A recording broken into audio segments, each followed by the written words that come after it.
Bengali film ইন্ডাস্ট্রিতে এক নায়কের ভক্ত আরেক নায়কের ভক্তদের ঠিকমতো পছন্দ করে না।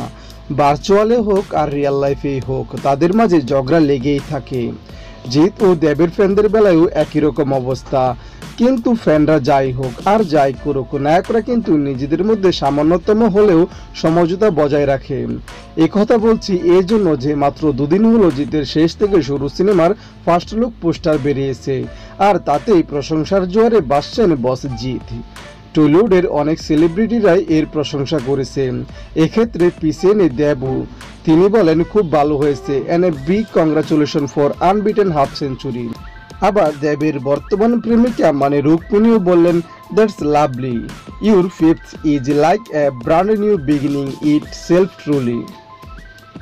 জবাবে জিৎ তাকেও ধন্যবাদ জানালেন। বাচ্চা শ্বশুর জুটির কৌশানী বলেন, লাভ ইট, তাকেও থ্যাঙ্কস দিলেন বস জিৎ।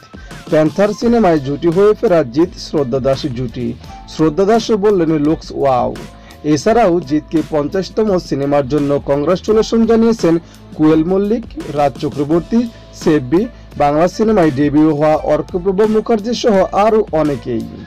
আবার মনে করিয়ে দিতে চাই, সামনের ঈদেই কিন্তু মুক্তি পাচ্ছে শেষ থেকে শুরু সিনেমাটি। অবশ্যই কলকাতার সবাই সিনেমা হলে গিয়ে দেখবেন সিনেমাটি। আর বস জিতের সকল রকম লেটেস্ট আপডেট পেতে আমাদের চ্যানেলটি সাবস্ক্রাইব করতে ভুলবেন না। পাশে থাকার জন্য ধন্যবাদ।